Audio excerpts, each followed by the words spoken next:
Hi, Jeff Woods with Rising Phoenix Media. I'm Zainab Fassi. And this week we're going to be talking about the Dakota Access Pipeline, Morocco, Qatar, Clinton Foundation, elections coming up locally and nationally. And if you'd like to start, talk about maybe Morocco and the $12 million. Well, actually, to relate, we can talk about the action that we were in today. Sure. I apologize for the voice. We left it there at the action. Right. So if you can talk about the action, since you were one of the people who organized the action today. Yeah. Today we organized an action at the Arizona State Capitol in solidarity with the Standing Rock Sioux. Maria Flores was the creator of the event. We had a good turnout of about 30-40 people.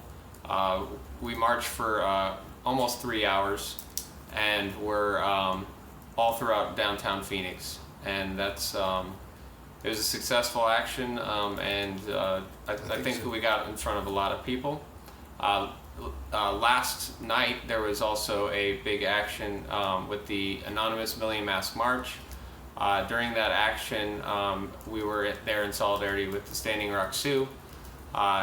And if you've ever been to a First Friday, there's a lot of noise, a lot of street artists, street performers, people with microphones and megaphones. And I was witnessing a police officer having a discussion with another police officer about shutting down a group of indigenous activists who were there with drums and were singing in solidarity with the Standing Rock Sioux to oppose the Dakota Access Pipeline. And they were singled out as a group to shut down what they were doing. So we caught that on tape. The police officer comes up and gives them one of these.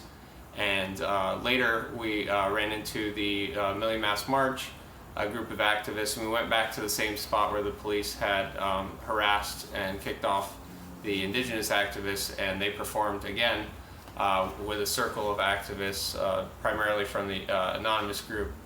And it was a really great moment. So that was kind of what's going on and what's happened in Phoenix over the last couple of days.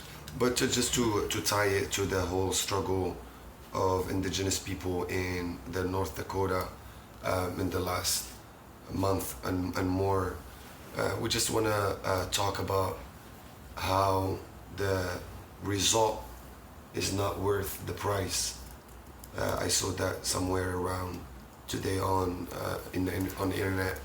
I don't think what law enforcement and the government is spending on a day-to-day basis and the result of this confrontation with people of color and indigenous people, that it's just boiling every day. Right. I don't think that route or maybe the pipeline in and all together is worth what we see today.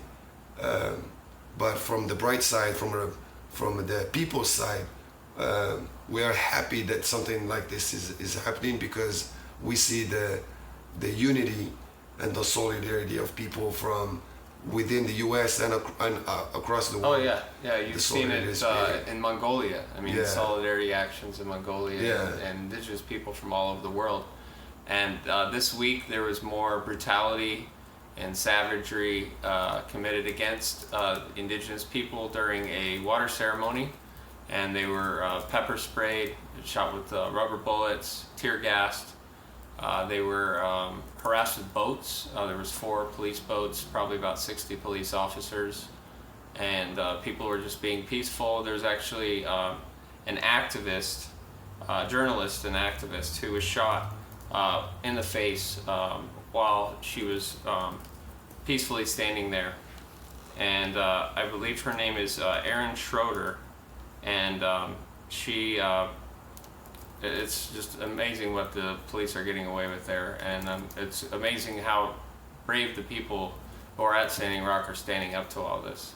Yeah, this is where I think people have to stand up, because I think when you see any regime in the world using tactics that they are usually using abroad, they're using them on their own people.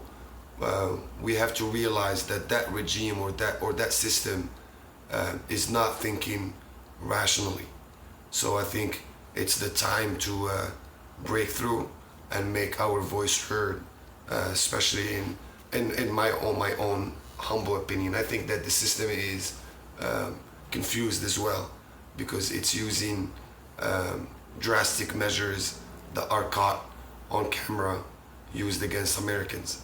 And I think this would have unintended consequences beyond the defending that pipeline. In my backlash on the system on the long and term. I mean it even goes further after the brutality at the actual sites, at the sacred sites, when they're put into custody. Activists and people arrested at Standing Rock have been placed in dog cages. One woman was placed in there for almost a day naked in a dog cage. So they're losing their humanity, and they're being exposed for it. And Obama has now come out saying that he wants to potentially reroute it off of the sacred lands and across less waterways. If you've actually seen how the pipeline is designed, it cuts across so many waterways, right through a treaty territory of 1851, like just smack dab right through the middle of it. And there is some good news that Obama's saying something, but it's not enough. It needs to be stopped completely. Yeah, and for me, coming from a different perspective, there are a lot of people who are caught in the middle of this, while people who have the power of deciding just they are not connected to the people in the struggle. So they take all the time they need to come up with solutions. And sometimes this time is spent only on some low-level ego stuff. And we see that on a close level with the North Dakota Access Pipeline. But for example, what's happening in Syria, the people who have the decision-making power are not in the middle of bloodshed and in the middle of everything. So they are detached from the people, so they take the time they want. Yeah. But the people who are struggling in Syria or any other place abroad, or here, our indigenous brothers and sisters in North Dakota who are struggling every day, there are personal stories that the people don't see. There are people who sleep in those camps there, wake up in the morning worried if they're going to be pepper sprayed or they're going to be brutalized. These things are happening to human beings. They are not, and that's something that I think the system succeeded in doing, is othering any people who are asking or demanding for justice. And when you other, you feel that you lose the connection with the people. So a lot of people don't feel any connection to what's happening in North Dakota. Right. Because we don't feel that they are us.